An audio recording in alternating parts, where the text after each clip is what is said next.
بسم اللہ الرحمن الرحیم۔ حضرت عائشہ صدیقہ رضی اللہ تعالیٰ عنہ فرماتی ہیں ایک عورت تھی اور اسے نبی پاک صلی اللہ تعالیٰ علیہ وسلم نے وہ کلمہ پڑھ کے مسلمان ہوئی، مدینہ طیبہ آ گئی تو حضور نے مسجد نبوی شریف میں اس کے لیے مکان، ایک سادہ سا کمرہ ساتھ مسجد کے بنوا دیا، وہیں رہنے لگی۔ اکثر وہ سیدہ طیبہ کے پاس آتی تو حضرت عائشہ صدیقہ رضی اللہ تعالیٰ عنہ فرماتی ہیں وہ بڑی باتیں سناتی اور آخر میں کہتی وہ ہار والا دن بھی بڑا عجیب دن تھا اور میرے رب کی قدرتوں کا دن تھا، وہ بھی بڑا عجیب دن تھا۔ سیدہ عائشہ صدیقہ رضی اللہ تعالیٰ عنہ ایک دن فرمانے لگی کہ تو ہار والے دن کا بڑا ذکر کرتی ہے، وہ کیا دن تھا؟ تو خاتون کہنے لگی اماں جی وہ دن تھا جب میرے رب پر بھروسہ اور مضبوط ہو گیا، جس دن میرا اپنے رب پر توکل اور بڑھا، میرے ایمان میں یقین میں اور پختگی آئی۔ کہنے لگی میں ایک گھر کی کنیز تھی، نوکرانی تھی، اس گھر میں ایک بچی تھی جس کے پاس سونے چاندی ہیرے جواہرات کا ہار تھا۔ اس زمانے میں چمڑے کے اوپر لوگ ہیرے جواہرات لگاتے تھے، کئی دفعہ سرخ رنگ کے چمڑے پہ لگائے جاتے تھے، وہ بچی پہنتی تھی تو کہتی ہوں بچی کے اس نے اتار کے رکھا یا اس سے گرا وہ ہار تو چیل اسے اٹھا کے لے گئی گوشت سمجھ کے اور میرے سامنے اٹھا کے لے گئی۔ گھر والوں نے مجھ سے پوچھا، یہ بخاری میں موجود ہے، گھر والوں نے پوچھا مجھ سے کہ وہ ہار کہاں ہے تو میں نے کہا چیل اٹھا کے لے گئی۔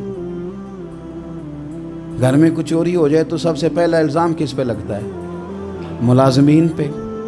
کہتے انہوں نے مجھے بڑا مارا، بڑی تکلیف تھی، حتیٰ کہ میری شرمگاہ تک کی تلاشی، میری عزت اتنی خراب کی میں بتا نہیں سکتی۔ میں نے اپنی زندگی میں ایک واقعہ دیکھا،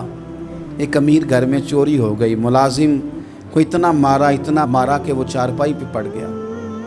پولیس والوں سے اتنی مار پڑوائی گئی کہ وہ بیچارہ چارپائی پہ پڑ گیا اور پھر وہ اتنا بیمار ہوا اور کچھ دنوں کے بعد پتہ چل گیا کہ چور تو اپنا بیٹا ہے ان کا،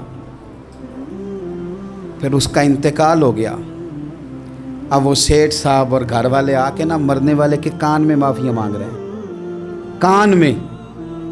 تو میں نے ان سے پھر کہا تھا کہ یہ تو اب چلا گیا ہے، تمہارا زور چلتا تھا نا تو تم نے قانون خریدا اور تم نے اسے جتنا ہو سکا تم نے اسے مار پڑوائی، تمہارے پاس جو عدالتیں تھیں تم نے وہاں کارروائی کی، اب ایک عدالت قیامت کے دن لگے گی۔ یہ کمزور تھا نا، کچھ کر نہیں سکا۔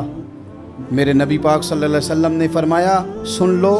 اگر سینگ والی بکری نے بغیر سینگ والی بکری کو تکلیف دی ہوگی نا تو قیامت کے دن اسے بھی بدلہ دینا پڑے گا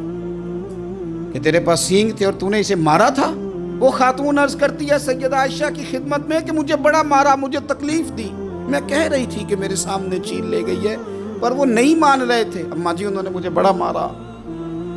حضرت عائشہ صدیقہ کہتی ہیں پھر کیا ہوا؟ کہنے لگی اماں جی جب کوئی میرا مددگار نہ رہا، مجھے تکلیف دے رہے تھے، رسوا کر رہے تھے، تو میں نے اپنے رب سے مدد چاہی، میرے رب کی طرف میں نے توجہ کی، میں نے کہا مالک اب تو ہی میرا مددگار ہے۔ کہتی ہے وہ مجھے مار رہے تھے تو وہ چیل جو ہار لے گئی تھی وہی لے کے واپس آ گئی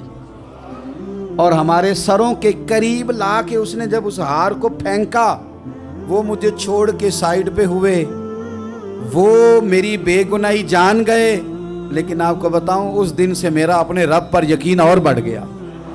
مجھے سمجھ آ گئی کہ جب انسان پورا ٹوٹ جاتا ہے اور جب کوئی چاروں جانب اس کا مددگار نہیں ہوتا تو رب تو ہوتا ہے نا، اللہ تو اس کا مددگار ہوتا ہے نا، وہ تو پھر اپنے اس بندے کی مدد کرتا ہے نا، پھر وہ تو توانائی دیتا ہے نا، وہ تنہا نہیں چھوڑتا، وہ تو آنسوؤں والوں کے آنسوؤں پہ بڑا کرم فرماتا ہے، وہ تو قسم پرسی میں آ جاتا ہے، اس کی رحمت بڑھ کے استقبال کر لیتی ہے۔